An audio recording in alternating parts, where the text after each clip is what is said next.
මාව පොඩ්ඩක් තේරුම් ගන්න උත්සාහ කරන්න. මොකක්ද ඉෂාන්? මම දුවව තේරුම් ගත්තේ නැද්ද? ඔයා මාව තේරුම් ගන්නද? මගේ ඔළුව අවුල් කරන්න එපා. ඒ ඇස්සේ අර ගෙදරින් ඔළුව කනවා. මං කොහොමද තව ටික දවසයි ලංකාවේ ඉන්නේ. ඔයත් ගමේ යන්න. ඔයාට මේක එච්චර සරලද ඉෂාන්? නදී පොඩ්ඩක් මාව තේරුම් ගන්න උත්සාහ කරනවා. ඔයා මට මෙච්චර කල් බලුවක්ද කරේ ඉෂාන්? ඔයා මං ආදරේ කරපු මනුස්සයා නෙවෙයි. ඔයා මට නැති කරේ ඔයාගේ අර ගෙදර ජරා මිනිස්සු. කිසිම හිතක් පපුවක් නැති ඔයාගේ අම්මා.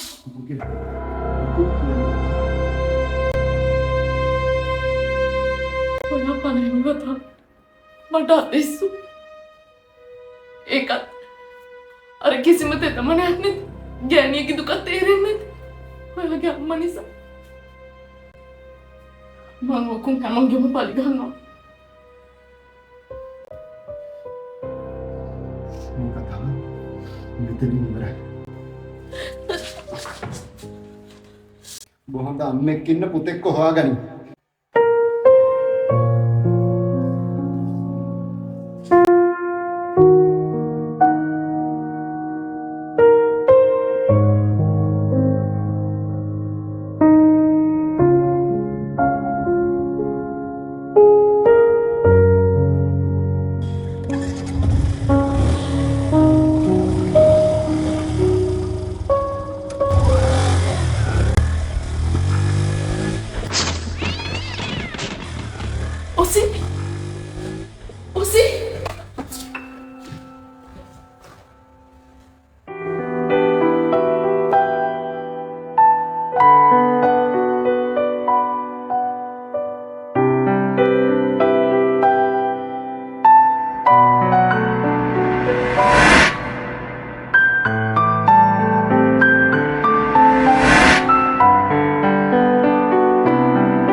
ඉෂාර අයි පොඩ්ඩක් එළියට යන්න.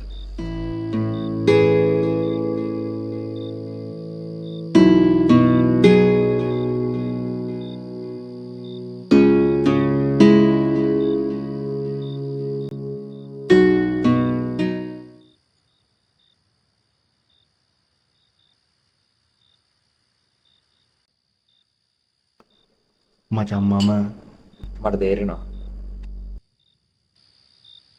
ඇක්සිඩන්ට් එක වෙන්න කලින් ඔයාලට මේ දේවල් කියලා නැද්ද? ඔයාලා බෝඩි මේ ජීවිතේ එතකොට ඔයාලා සුරතලා නැති වෙච්ච දේවල් එහෙම. නෑ. හැබැයි බං එයාලගේ ගෙදර කට්ටිය කියලා තියෙනවා ඔය කොළඹ බෝඩි මේ තනියම ඉන්නකොට පූසෙක් ඇති කළා. ඌ ඇක්සිඩන්ට් වුණා. ඊට පස්සේ මෙයාට සයිකොලොජි අවුලක් ගියයි කියලා. මං වැඩි ආහාර උස්සන්න ගියෙත් නෑ. කොහොමද බං සයිකොලොජි අවුලක් ගිය කෙනෙක්ගෙන් ඕවා ආයි ආහාර උස්සන්නේ? ඇයි උඹ එහෙම ඇහුවේ? නෑ බං මෙතන පේනවට වඩා දෙයක් තියෙනවා. ඒකෙවි මට පැහැදිලි නෑ. නෑ අපි ට්‍රීට්මන්ට් කරලා බලමු.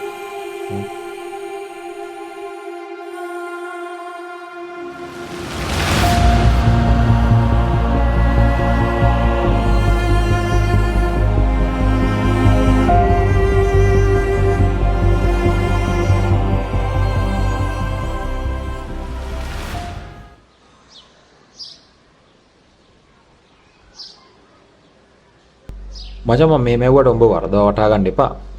මම මේ කන්නේ සයිකොලොජි ડોක්ටර් කෙනෙක් විදිහට නෙමෙයි. උඹ යාළුවෙක් විදිහට. පිස්සුද බං? එහෙම අවුලක් නෑ. උඹ ඕන දෙයක් අහපන්. උඹට මේ කෙල්ලගේ ෆැමිලි එකයි විශ්වාසද? අවුලක් නෑ බං. ඒ මිනිස්සු හරි හොඳ මිනිස්සු. ඇයි උඹ එහෙම අහන්නේ? නෑ බං මේ කම්පනය ටිකක් බරපතලයි. ඒ කියන්නේ අපේ මනස හරි සරලයි. දරා ගන්න බැරි මතකයක් තියෙද්දි වෙන මතකයක් ඊට උඩින් දාගන්න පුළුවන්. වෙනත් මතකයක් දානවයි කියන එකෙන් උඹ අදහස් කරන්නේ මොකද්ද? මේකට මචං සයිකොලොජි වලදී කියන්නේ ඉම්ප්ලාන්ටඩ් මෙමරි කියලා. ඇත්ත සිද්ධිය යටපත් වෙලා නිර්මාණය කරපු එකක් උඩින් දාන්න පුළුවන්.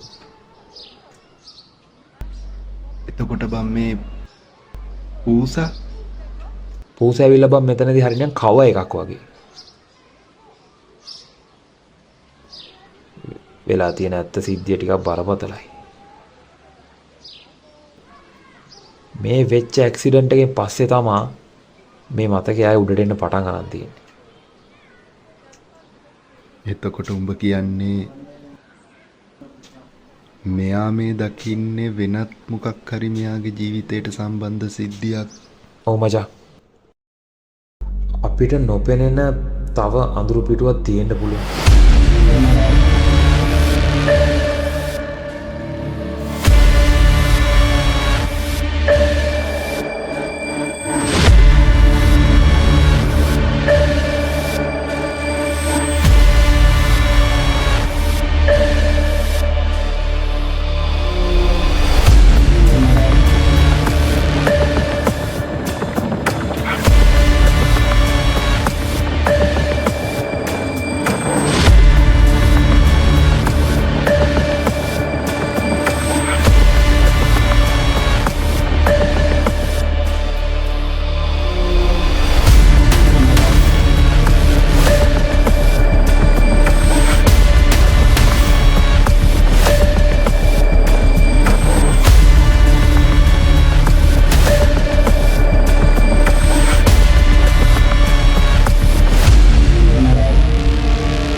උඹගේ ආදරේ දරුවයි දෙන්නම මරලා දැම්මා.